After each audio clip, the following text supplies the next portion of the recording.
Hello everyone, me again. Just finally getting around to doing my long overdue review for closing time. Um, and of course, expect spoilers if you haven't watched it yet. Although if you haven't watched it yet, you really should have done by now. But anyway, initial, well, not initial. I watched it a couple of times now. I liked it, but I didn't like it as much as The Lodger. Couple of points. First off, I want to just get what I didn't like about the app out of the way. The Cybermen. Now, I'm not exactly a huge Cyberman fan. Certainly not as much as I'm a fan of the Daleks. But I do like it when they use and they're given a sense of history. Some of the best Cyberman stories, you do kind of get a sense of that, and also I like it when they're a threat. One problem I've had with Cybermen in quite a number of Who-Ips is they don't seem to be that very threatening, that much of a force. You know, even with the line, we can convert this world with 6 Cybermen. No, I was never really sold on that, and I was really disappointed at how little they were used. I would have preferred it if, because these aren't the parallel universe ones that we saw in series 2 and the next Doctor. These are the original ones. You could just about tell from the fact that they don't have the Cybus logo on their chest. But we never got a sense of any of that history. I'm not asking for a huge,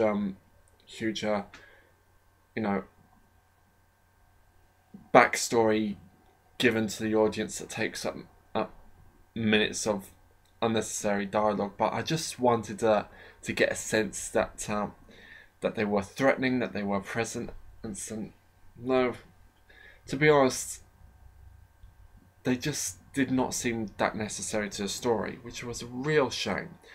As a sequel to a Lodger, though, which I mentioned earlier, I liked it, but it it didn't seem to be the plot. The plot of the Lodger was pretty light, but I think what made it work so well was the interaction between Smith's Doctor and Craig not having a clue who this bonkers man was. What also made it work was the kind of the love story that was going on between Craig and Sophie, and now that's kind of been that's kind of out of the way. The baby story, it did bring up a lot of moments in this set.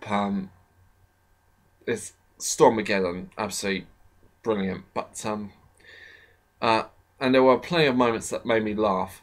Oh, and also the Cybermat. I love that they brought the Cybermats back. See, that was the main thing that got me excited about the Cybermen in this ep. For the first time in God knows how long.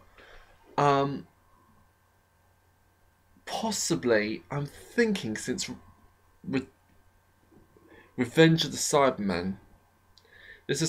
Which is 1975, if I remember correctly. Possibly, yeah, I think it's 1975.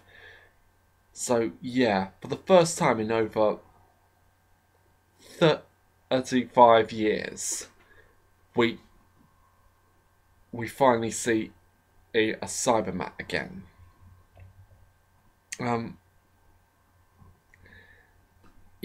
So, and look, seeing the teeth of it, that was really cool. I thought that was, I loved how it really did look cute one moment, and that little thing just popped up, and it's like, ah,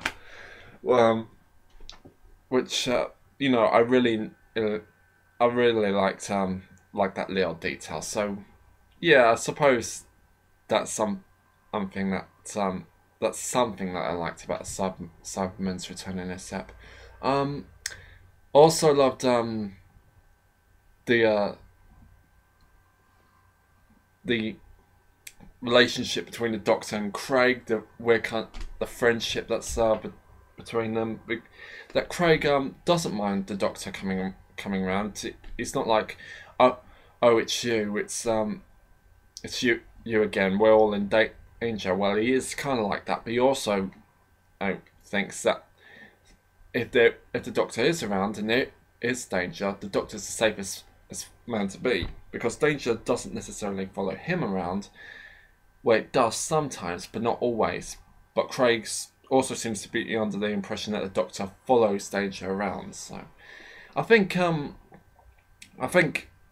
the moments where Craig tries to reassure the Doctor of trying to remind him of how much of a difference he's made to people's lives, that was especially important considering the God complex before. I do love that the Amy and Rory moment. It's funny, but I got more emotional watching them of making an appearance after 1 week. So basically, just another episode appearance. But I got more emotional seeing them in this set than I did when, say, Rose came back in Partners in Crime.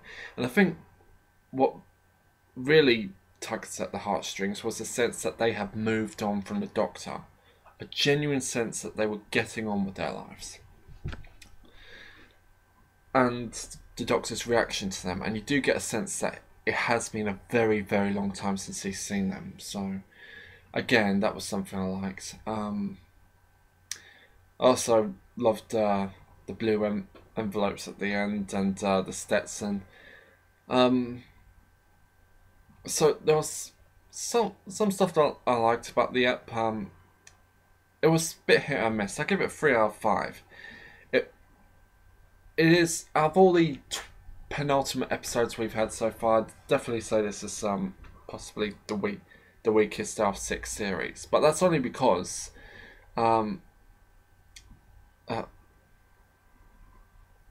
well, the penultimate episode is usually the first half of the finale, so it's usually, and the first half usually is all about build up. So before we've had Bad Wolf, we've had the Stolen Earth, which is still awesome. The same goes for Pandorica Open. So it was bold going for the light-hearted ep, but I still enjoyed it.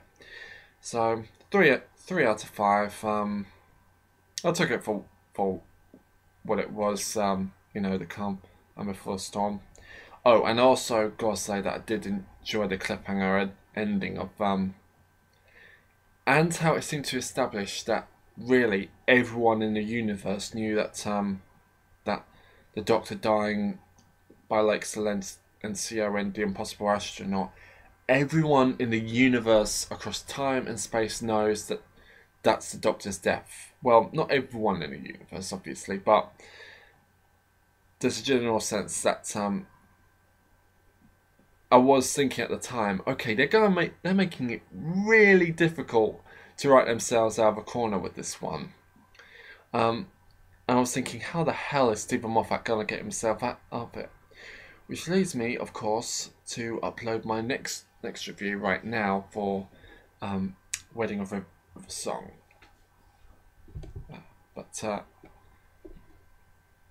But yeah, but like I said, closing time had nice moments, nice bit of a reflection on the Doctor's final days, according to him. But the Wedding of River Song, that's where it really gets good, for me at least.